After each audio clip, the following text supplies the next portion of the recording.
Selamat siang teman-teman.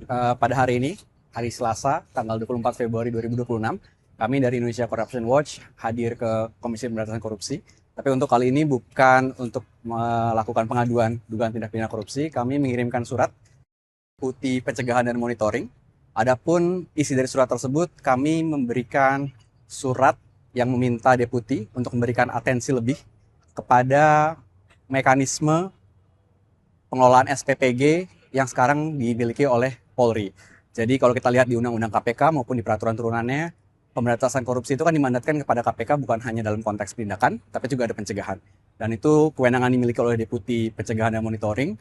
Di situ ada soal kewenangan untuk melakukan pengawasan, penyelenggaraan kebijakan maupun administrasi pemerintahan, dan itu yang kami minta agar dipantau dan dimonitor begitu. Karena kami melihat bahwa pasca tanggal 13 Februari 2026 kemarin, setelah Presiden Prabowo dan juga Kapolri meresmikan sekitar 1.179 SPPG Polri, kami menemukan bahwa ternyata itu dikelola melalui perantara, melalui Yayasan Kemala Bayangkari.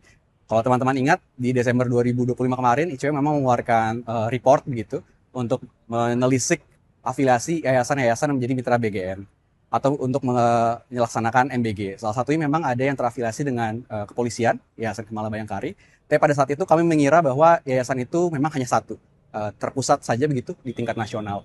Tapi setelah pengumuman di tanggal 13 Februari kemarin, kami menelisik lebih jauh dan ternyata menemukan bahwa ada cabang-cabangnya begitu ya, Yayasan Kemala Bayangkari ini, baik di tingkat Polda maupun di tingkat Polres.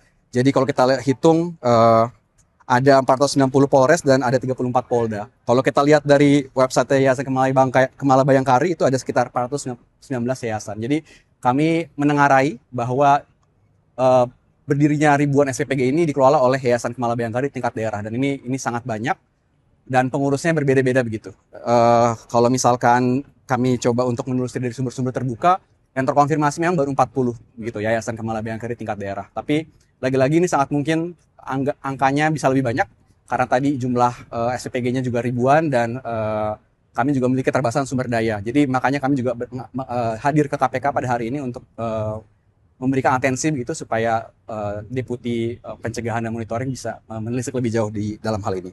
Dan perlu diingat juga kalau kita berkaca pada petunjuk teknis BGN yang baru keluar di Desember kemarin juga, itu kan diberikan sejumlah privilege begitu ya bagi kepolisian dalam mengelola SPPG. Salah satunya mereka tidak dibatasi dalam mengelola SPPG. Jadi setiap yayasan pada umumnya dibatasi hanya 10 SPPG, tapi kepolisian tidak dibatasi sama sekali. Jadi itu berpotensi untuk memberikan ketimpangan gitu ya dalam pengelolaan proyek ini. Dan di sisi lain juga kita juga banyak mendengar belakangan bahwa ada insentif yang diberikan cuma-cuma 6 juta begitu setiap perharinya dan diberikan selama 313 hari di dalam 1 tahun. Jadi kalau menurut kalkulasi kami, estimasi, kalau misalnya memang betul ada 1.179 SPPG dan itu semua dikelola oleh Yayasan Kemala Bayangkari, uangnya berputar dari insentif saja untuk dalam 1 tahun itu bisa sampai 2 triliun. Jadi itu di luar di dana operasional dan dana yang awal diberikan oleh BGN sekitar 500 juta rupiah. Jadi menurut pandangan kami jika tidak dikelola konflik kepentingan ini, pada akhirnya ini hanya akan menjadi bencana konflik kepentingan dan patronase yang justru dibiayai sangat mahal oleh APBN kita. Itu juga salah satu alasan makanya kami meminta memberikan ada atensi lebih dari teman-teman Deputi Pencegahan dan Monitoring KPK. Dan di sisi lain kami juga mencantumkan dalam surat kami beberapa potensi regulasi yang dilanggar dengan praktik pengelolaan SPPG oleh Yayasan Kemala Bayangkari ini yang bekerja sama dengan Polri. Ada pasal 42 soal administrasi pemerintahan, pasal 5 huruf D Peraturan Pemerintah 112 tahun 2003 tentang disiplin anggota kepolisian, dan yang terakhir pasal 6 Peraturan Menteri Pan-RB tahun 2014 nomor 17 tentang pengelolaan konflik kepentingan. Jadi pada intinya di situ ada larangan terkait 2 hal. Tidak boleh ada konflik kepentingan baik itu hubungan kekeluargaan maupun itu finansial gitu ya. Itu mengikat ke seluruh penyelenggara negara termasuk kepolisian. Dan ini yang kami juga berpotensi besar dilanggar begitu. Jadi ini punya urgensi besar untuk menjadi perhatian KPK karena memang belakangan apalagi kita melihat bagaimana institusi Polri mendapatkan atensi dari publik begitu dari berbagai macam kontroversi secara umum maupun ketika pengumuman kemarin oleh Presiden dan Kapolri bahwa mereka mengelola 1.179 SPPG.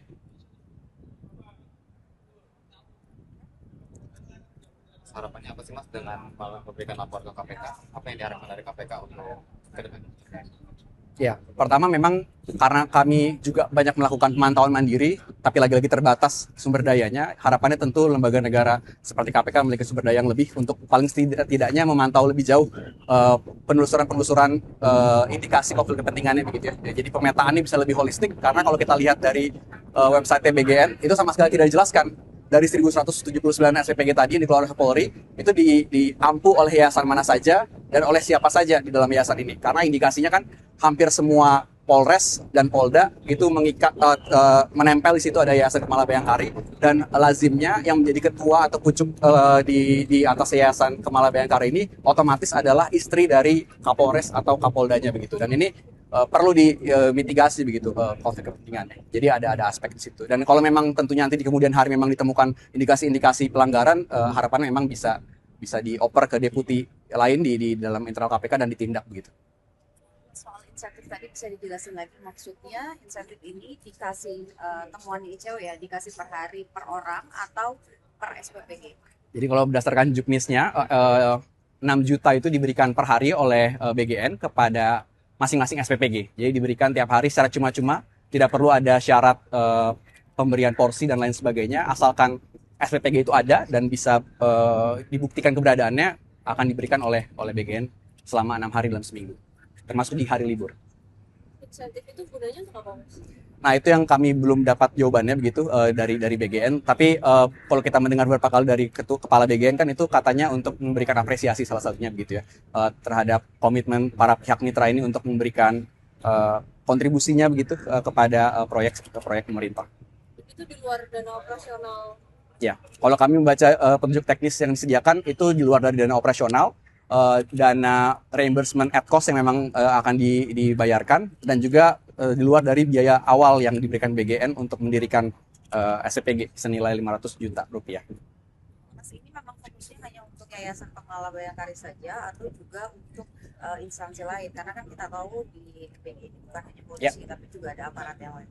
Di dalam laporan kami yang kami lampirkan juga di surat tadi itu mencakup banyak hal begitu. Kami menemukan potensi konflik kepentingannya juga di instansi-instansi lain termasuk di TNI, di partai politik, di birokrasi bahkan. Tapi memang fokus untuk kali ini kami mencoba untuk mengupdate data kami terakhir karena memang setelah tanggal 13 Februari itu kami menemukan bahwa ternyata Yayasan Kemala Bayangkari ini lebih dari satu begitu. Jadi itu mencoba untuk memberikan update kepada KPK.